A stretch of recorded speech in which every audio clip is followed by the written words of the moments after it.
तो वो बाबा साहब भीमराव अंबेडकर के दिए हुए संविधान की बदौलत है।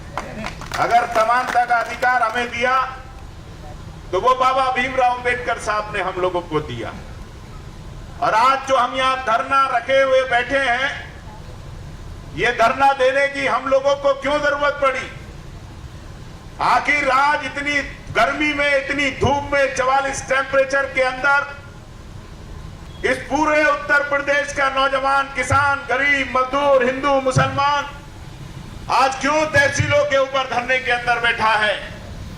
वो इसलिए बैठे हैं कि पौने 5 साल पहले जो आप लोगों ने इस उत्तर प्रदेश के अंदर बाबा जी की सरकार बनाने का काम किया था, उस सरकार ने जो वादे किए थे, जो अपना संकल्प पत्र दिया था, और जिस संकल्प पत्र को उन्होंने कहा था ये गीता और रामायण की तरह से है, उन्होंने उस संकल्प पत्र को ठोकर मारने का काम किया है।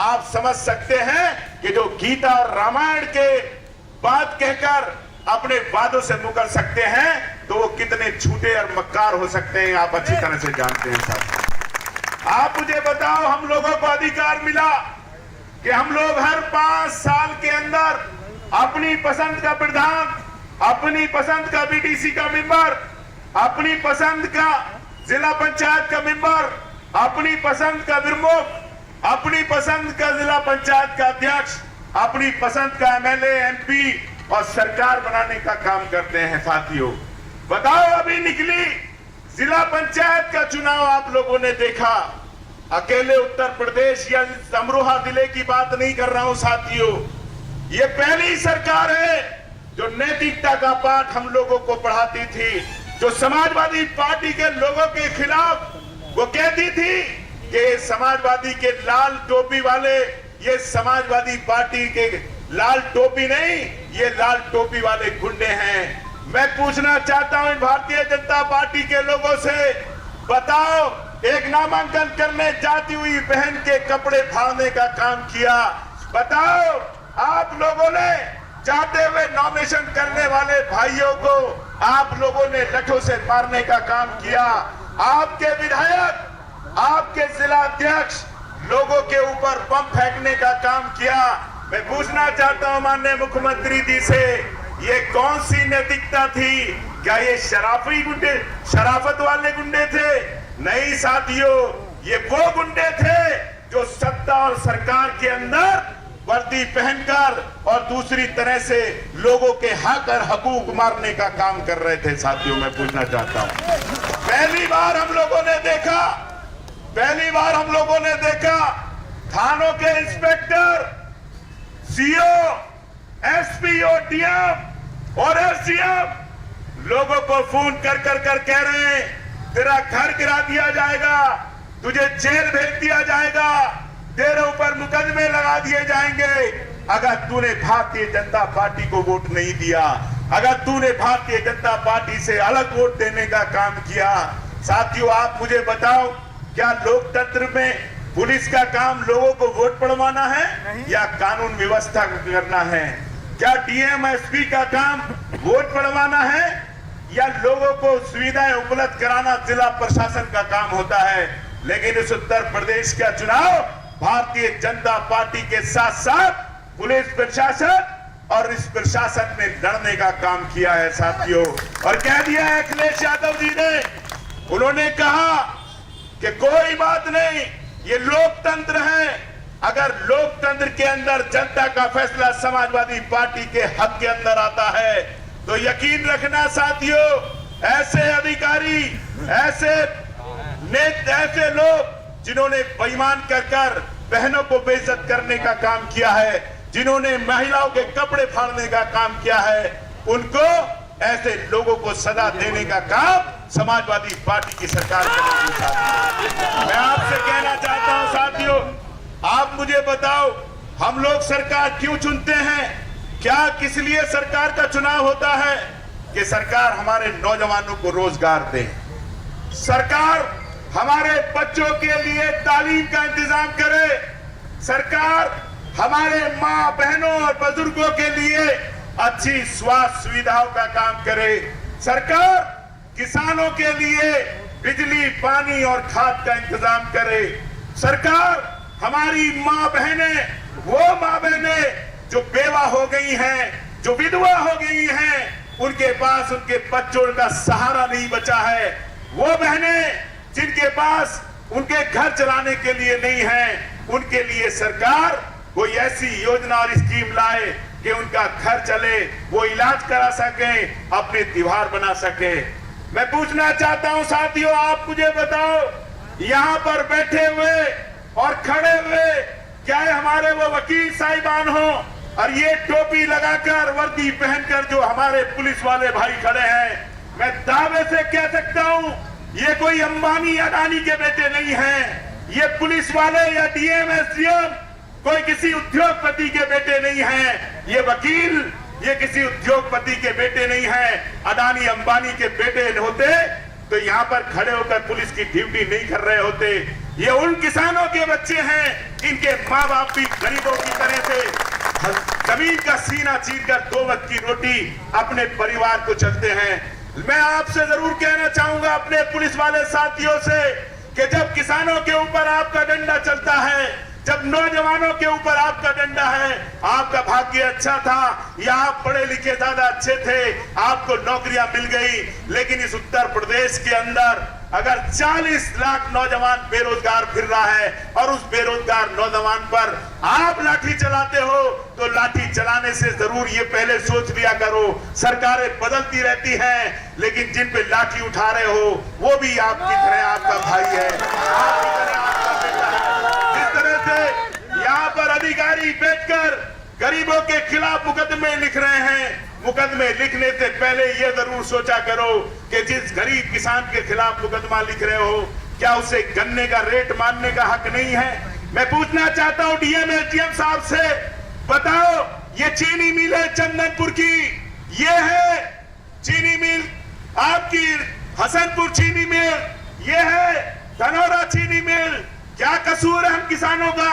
क्या हमने गन्ना दे दिया, हमारे त्योहार नहीं बन रहे, हम लोगों के बच्चों की फीस जमा नहीं हो रही, बिजली के बिल वाले हमारा कनेक्शन काट देते हैं, आपका अमीन जाकर रोजाना हम लोगों को पकड़कर तहसील के लॉकअप में डालता है, आप अपनी वसूली तो कर लेते हो, लेकिन मैं पूछना चाहता हूं एसडीएम साहब, कभी चीनी मिल वालों से कह दो कि हमारा 40 करोड़ रुपया ये चीनी मिल वाले हमें जरूर दे दें साथियों। अगर हमारे बच्चे पल जाएंगे, क्या हम लोग अपने चीनी मिल का यहाँ पर वो मांगते हैं तो क्या बुरा करते हैं? आपसे पूछना चाहता हूं, बताओ, आपसे सवाल है कि पिछली सरकार पिछले 14 दिन का वादा किया था कि 14 दिन के अंदर हम लोग आपके गन्ने का भुगतान कर देंगे। यहाँ पर बैठा हुआ कमाल अख्तर खड़े होकर चैलेंज करता है, लेकर आओ वो एक किसान जिसका भुगतान इन चीनी मिलों ने कर दिया हो। साथियों, आपके गन्ने, आपका ब्याज तक इन लोगों ने नहीं देने का काम किया। साथियों, मैं पूछना चाहता हूं, क्या कहा था इन्होंने कि 2 करोड़ नौजवानों को रोजगार देंगे, हर साल 2 करोड़ नौजवानों को रोजगार देंगे। झूम के पागल हो गया नौजवान, घर घर मोदी, हर हर मोदी नारा लगा दिया।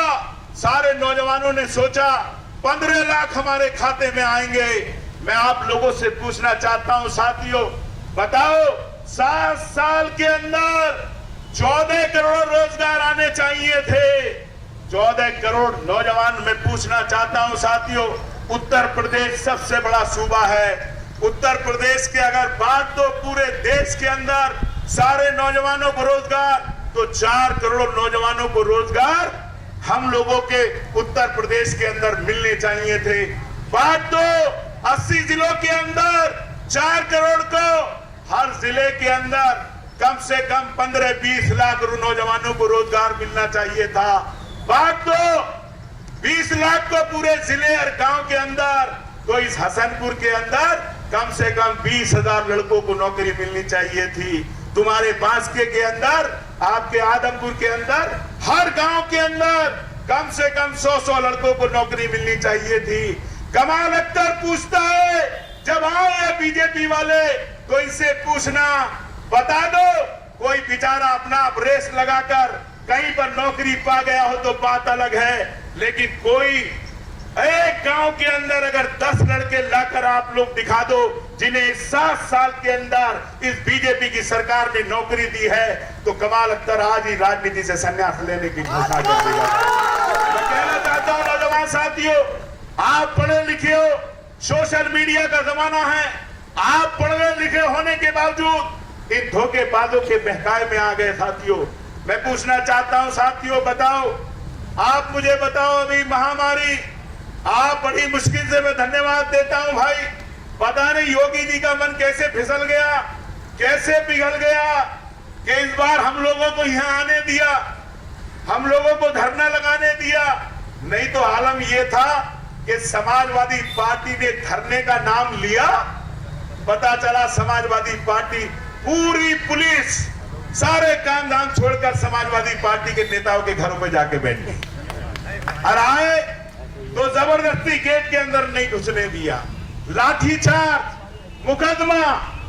लेकिन पता नहीं इन्हें कौन सी कृपा हो गई जो हम लोगों को अपनी बात रखने का मौका आप लोगों के बीच में मिल गया। मैं पूछना चाहता हूं साथियों बताओ, बड़े बड़े किसान संघ और भारतीय जनता पार्टी के आदमी यहां पर बैठ के रोजाना धरना देते हैं और हमारे एसडीएम साहब रोजाना उनका मेमोरेंडम देते हैं। लेकिन साथियों आप मुझे बताओ, कहते हैं कि पौरारा का पुल, वो विरामपुर का पुल पौरारा में बनना चाहिए, नहीं तो हम आंदोलन करेंगे। अरे भाई तुम तो सरकार के अंग हो, तुम वहां का पुल विरामपुर का क्यों हटा रहे हो? तुम कहो कि नया पुल पौरारा में और बनवा देंगे। अरे बोलो ना, पब्लिक को बेवकूफ बना रहे हो कि पौरारा नहीं बना तो हम सरकार को उखाड़ फेंकेंगे और वोट फूल पे जाके लगा देंगे। ये साथियों ढकोसला है, ये हम लोगों के विपक्ष का काम भी खुद ही करना चाहते हैं। चकबंदी ऑफिस में जाएंगे, बोले ये चकबंदी गलत हो रही है, पता चला अपना चक रोड के किनारे लगा दिया और गरीब का चक पीछे पहुंचा दिया। ये काम ये लोग करने का काम कर रहे हैं। मैं आपसे कहना चाहता हूं साथियों, मुझे बताओ, यहां पर बैठे होंगे बहुत सारे हमारे भाई, यहां हमारे वकील साथी बैठे हैं और ये खुद पुलिस वाले, ये खुद एसडीएम, तहसीलदार, कर्मचारी। मैं दावे के साथ कह सकता हूं, भगवान ना करे किसी के घर में वो विपदा आई हो, लेकिन जो कोरोना महामारी आई तो कोई ऐसा आदमी नहीं था, वो पुलिस वाले को नहीं देखा, वो पहली बार बीमारी थी जिसने हिंदुओं को नहीं देखा, मुसलमानों को नहीं देखा, सिख को नहीं देखा, डीएम को नहीं देखा, जज को नहीं देखा, वकील को नहीं देखा। ये बीजेपी वाले बहुत जुगाड़ में रहे कि इस कोरोना को भी हिंदू मुसलमान कर दो, कह दो कि पहले तो कर ही पड़े, पहले तो कर दी, जमात ने लगा दी, फिर जुगाड़ नहीं चला। तो मैं कहना चाहता हूं साथियों, कोई अधिकारी या कर्मचारी इस कोरोना से नहीं बचा होगा, लेकिन मैं खुद उससे गुजरा हूं, मेरा भाई उससे गुजरा, मेरी बीवी उस पीड़ा से गुजरी। यहां बैठे होंगे बहुत सारे आदमी, वो उस पीड़ा से गुजरे होंगे। 1 महीना 10 दिन अस्पताल के अंदर लाशों पे लाशें देखते रहे। वो माए वो बिलखती रही कि मेरे बेटे को ऑक्सीजन दे दो, मेरे बेटे को अस्पताल दे दो, मेरे बेटे को दवाई दे दो, मेरे बेटे को इलाज दे दो। एड़ियां रगड़ रगड़ कर उनका बेटा, उनका भाई मर गया, इलाज नहीं मिला, ऑक्सीजन नहीं मिली। आज देखो कितना बड़ा झूठ है कि ऑस्ट्रेलिया के गवर्नर उत्तर प्रदेश के मुख्यमंत्री से पूछ रहे हैं कि आपने कोरोना कैसे नियंत्रण किया था। देखो साहब कितना बड़ा मजाक है। मैं साथियों आप लोगों से कहना चाहता हूं, बताओ ये इतना बड़ा अस्पताल, इस अस्पताल के अंदर एक डॉक्टर, ये अमरोहा का अस्पताल, इस अस्पताल के अंदर एक्सरे की मशीन नहीं, सीटी स्कैन की मशीन नहीं, ब्लड की जांच नहीं, कोई डॉक्टर नहीं। हजारों बहनें हमारी प्रेग्नेंट, बच्चा पैदा होने के अंदर इलाज की वजह से मर जाती हैं। नौजवान अगर जल जाए तो दिल्ली से पहले इलाज नहीं, और उत्तर प्रदेश के मुख्यमंत्री कह रहे हैं कि हमसे बड़ी कोई सुविधाएं नहीं। ये मकरानी साहब ने दिखाया था वहां पे कि हमारी जो 108 और 102 नंबर एम्बुलेंस अखिलेश जी ने चलाई थी, लाइन से खड़ी है, कहीं एम्बुलेंस नजर नहीं आती आपको। क्यों? क्योंकि उनका तेल पानी इस सरकार ने बंद करने का काम किया है। अगर इससे बड़ा घोटाला इस हिंदुस्तान में नहीं हुआ जो कोरोना के नाम पर सरकारों ने किया है। लोगों की नौकरियां, उनके हजारों लोग बेरोजगार हो गए, हजारों लोग मर गए। गंगा के किनारे हमारे हिंदू धर्म के अंदर लोगों को जलाने की प्रथा है, लेकिन साथियों ये पहली बार था कि हजारों लाशों को उनके परिवार वालों ने गंगा के किनारे दबाया। कुत्ते उनको खींचते रहे, लोग उनको, जानवर उनको खींचते रहे, लेकिन उत्तर प्रदेश की सरकार अपना पाप और अपना नाकामी छुपाने के लिए जेसीबी से उन पर मिट्टी डालने का काम करती रही। साथियों मैं आपसे कहना चाहता हूं, साथियों बताओ इस लोकतंत्र में ऐसा तो है नहीं कि मेरा दुश्मन है मैं उसके डंडा मार दूं, मेरा दुश्मन है मैं उसके साथ मार पिटाई कर दूं। इस लोकतंत्र में बाबा साहब भीमराव अम्बेडकर ने हमें एक हथियार दिया है और उस हथियार बड़ी से बड़ी चीजों को उखाड़कर फेंकने का काम करता है। यहाँ पर बैठा हुआ एक एक समाजवादी पार्टी इसलिए नहीं कि उन हजारों नौजवानों को श्रद्धांजलि के लिए जो कोरोना के अंदर जिनकी कब्रों के दबाने में कब दफीने के अंदर तख्ते नजर नहीं आए, जिन्हें पुष्टिवान नहीं मिले, उन हजारों भाइयों को श्रद्धांजलि देने के लिए जिनके लिए वहां पर चिता के लिए लकड़ियां नहीं मिली। और साथियों आलम क्या था, जो चिता की लकड़ी 2000 रुपए में मिलती थी वो चिता की लकड़ी 20-20 हजार रुपए में लोगों को मिली है। साथियों मैं आपसे कहना चाहता हूं उनकी श्रद्धांजलि के लिए इस सरकार को उखाड़ फेंकने का संकल्प लेकर यहां से जाओ और जो बेईमानी आई है, जो बेईमानी तुम लोगों ने की है 2022 विधानसभा के अंदर, ये उत्तर प्रदेश की जनता आपको जवाब देने के लिए तैयार खड़ी है। साथियों मैं आप लोगों से और ये बात कहना चाहता हूं, साथियों बताओ, आप लोगों से पूछना चाहता हूं, ये बिजली विभाग वाले बड़ा ढकोसला पीटते हैं, ढंडोरा पीटते हैं कि हम लोग 20 घंटे बिजली दे रहे हैं। साथियों मैं पूछना चाहता हूं आप लोगों से, इसके अंदर अगर कोई विभाग गरीबों के साथ सबसे ज्यादा बदसलूकी हुई, गरीबों के साथ सबसे ज्यादा दुर्व्यवहार, गरीबों का सबसे ज्यादा उत्पीड़न कर रहा है, तो वो विभाग है बिजली विभाग। साथियों आप बताओ, यहां पर खड़े हैं लोग, अधिकारी खड़े हैं, अगर पुलिस को भी किसी के घर में जाना होता है, कैसे घर में सो रहे हैं, बिजली वाला चढ़ता है और जाकर झूठा मुकदमा बिजली चोरी का लिखने का काम करता है। मैंने कहा बिजली वालों से, अरे उस केबिल का नाम बता दो जो धूप में न चटकता हो, उस केबिल का नाम बता दो जिसे बंदर अपने दांत से नहीं काटता हो। पूरे उत्तर प्रदेश में हम वही केबिल गरीबों के घर पे लगवा देंगे। साथियों मुझे बताओ, आज एक विभाग एक समाज के लोगों को, गरीब लोगों को, दलितों को, पिछड़ों को टारगेट कर बिजली विभाग के अधिकारी जाकर रात को उन लोगों के घर पर छापे मार कर उनका 1-1 लाख 2-2 लाख रुपए का असेसमेंट बनाने का काम कर रहे हैं। मैं आपसे कहकर जा रहा हूं, कह दिया अखिलेश यादव जी ने, अगर समाजवादी पार्टी की सरकार बनी तो 300 यूनिट गरीब लोगों को फ्री देने का काम करेंगे।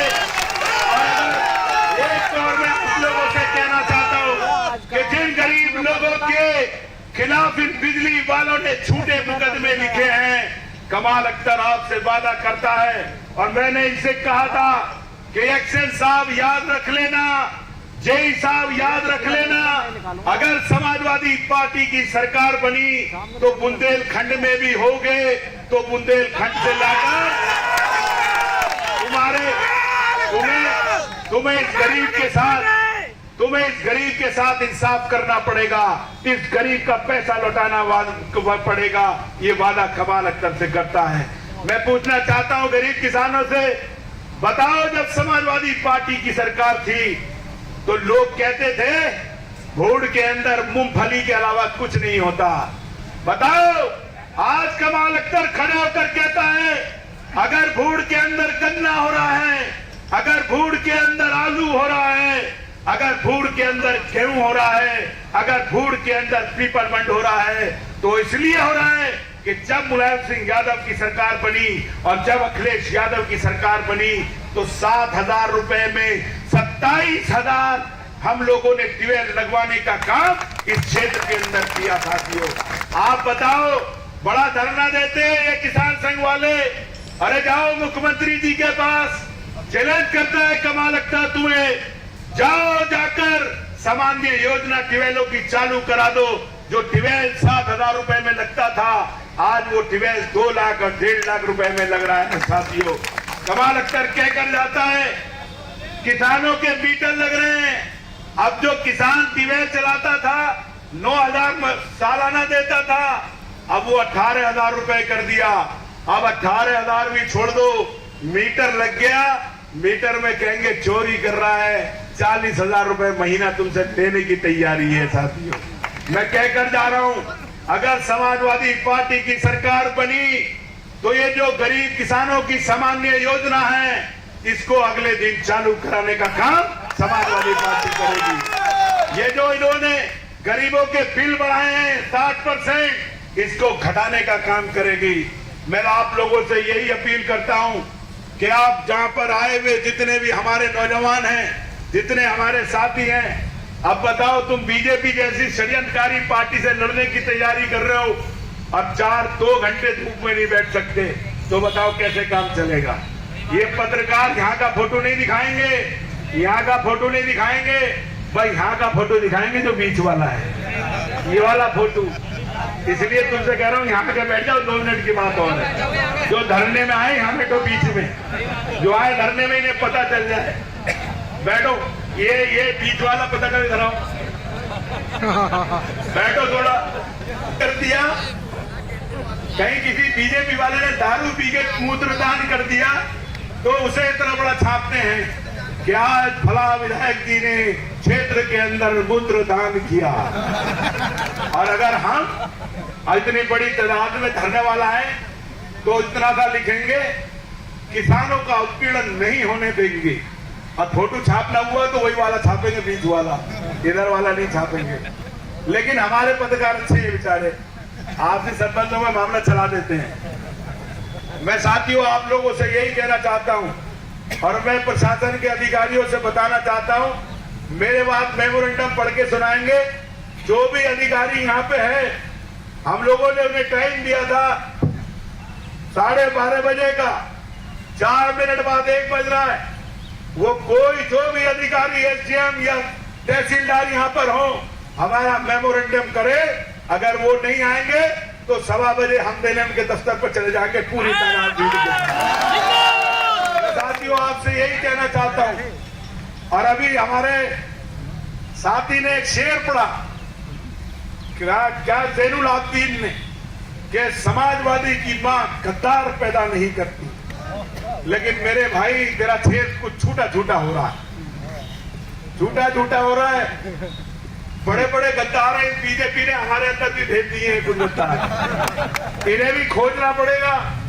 नहीं तो ये समझ लेना, इन गद्दारों को जब तक नहीं ढूंढोगे, जब तक इन्हें सेलेक्ट नहीं करोगे, तो ये लोग बीजेपी से मिलकर फिर तुम्हारे साथ साजिश कर सकते हैं। और याद रखना साथियों, बाहर के दुश्मन से लड़ा जा सकता है, बाहर के दुश्मन को परस्त किया जा सकता है, लेकिन अंदर घुसे हुए दुश्मन से कभी बचा नहीं जा सकता।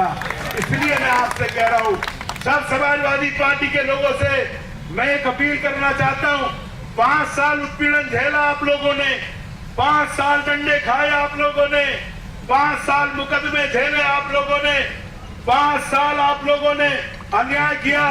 मैं पूछना चाहता हूं, बताओ अकेली समाजवादी पार्टी के अलावा कौन सी पार्टी है जो गरीबों के लिए लड़ रही थी? अगर आपसे पूछना चाहता हूं कि आप बताओ, आप साथियों सवाल करो। आज बड़े बड़े होर्डिंग आप लोगों को लगे हुए दिख रहे होंगे, बताओ। मैं पूछना चाहता हूं अपने दलित भाइयों से कि जब गुलामपुर के अंदर आपकी बारात को पीटा जा रहा था, जब आपके कान काटी जा रही थी, तो समाजवादी पार्टी और कमाल अख्तर लड़ रहा था। बताओ, जब गंगा के किनारे की फसल एसडीएम तहसीलदार बैठकर नीलाम कर रहे थे, तब यही यशवीर नागर था, यही मनोज त्यागी था जो लड़कर आप लोगों की फसल बचा रहा था। कहां गए ये होर्डिंग पोस्टर वाले? बताओ साथियों, जब बिजली की कीमतें बढ़ रही थी तो यही कमाल अख्तर था। जब यहाँ पर अत्याचार पुलिस कर रही थी तो यही कमाल अख्तर था। आप मुझे बताओ, आप याद रखना साथियों, अगर ये बीजेपी वाले और ये अधिकारी, ये कर्मचारी जब जब तुम्हारे साथ अन्याय किया तो समाजवादी पार्टी के अलावा, कमाल अख्तर के अलावा कोई नेता का नाम बताओ जो तुम लोगों की लड़ाई लड़ने आया। बताओ। मैं पूछना चाहता हूं साथियों आप लोगों से, आज होर्डिंग लग रहे हैं, लोग आएंगे आपके बीच में, कोई आपको मुसलमान आकर बताएगा, कोई आपके आकर बिरादरी का बताएगा, कोई खड़गवंशी बताएगा, कोई गुजर बताएगा, कोई सैनी बताएगा, कोई प्रजापति बताएगा। तो साथियों, जब जात बिरादरी की बात तुम लोग हम लोग करेंगे तो साथियों भारतीय जनता पार्टी के अंदर और हमारे अंदर कौन सा फर्क होगा साथियों? बताओ, बीजेपी के पास कौन सा मुद्दा है? बीजेपी के पास कौन सा काम है? अगर 16 बिजली घर बनाए तो कमाल अख्तर ने बनाए। आपसे पूछना चाहता हूं, बताओ, रेरा का बिजली घर किसने बनाया? आदमपुर का बिजली घर किसने बनाया? बताओ, दारापुर का बिजली घर किसने बनाया? इकौंदा का बिजली घर किसने बनाया? नगला का बिजली घर किसने बनाया? ईसेपुर का बिजली घर किसने बनाया? हसनपुर शहर के लिए बिजली घर किसने बनाया? बताओ, मेहमदाबाद सीता जगदेपुर के अंदर बिजली घर किसने बनाया? चैतोली के अंदर बिजली घर किसने बनाया? और कह रहे कमाल अख्तर खड़े होकर लेकर आओ, कोई एक गांव लाकर दे दो 425 गांवों में जो ये कह दे कि बिजली नहीं है। अगर हर गांव के अंदर बिजली पहुंचाने का काम किसी आदमी और किसी सरकार ने किया तो अखिलेश यादव और समाजवादी पूछना चाहता हूं साथियों, बताओ, डिग्री कॉलेज बन गया, अरे सरकार डिग्री कॉलेज को चालू ही करा दो। आपका बस अड्डा बन गया, आप बसें ही चलवा दो। मैं सिर्फ यही कहकर अपनी बात खत्म करता हूं, निकल जाओ किनारे किनारे, सब लोग अपनी जगह बैठे रहना, निकल जाओ गांव गांव और जाकर कहो कि सरकार अत्याचारी है, जुल्मी है, इसे बदलना है। और आने वाले समय के अंदर हम लोग इस सरकार को बदल कर रहेंगे। बैठ रहो, बैठे साहब, बैठ जाओ, बैठ। हाँ, ये ज्ञापन लाओ, ज्ञापन लाइट पीछे आइए।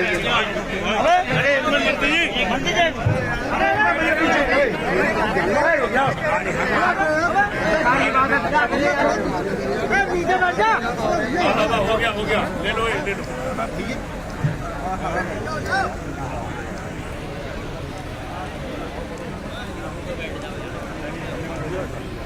बैठो।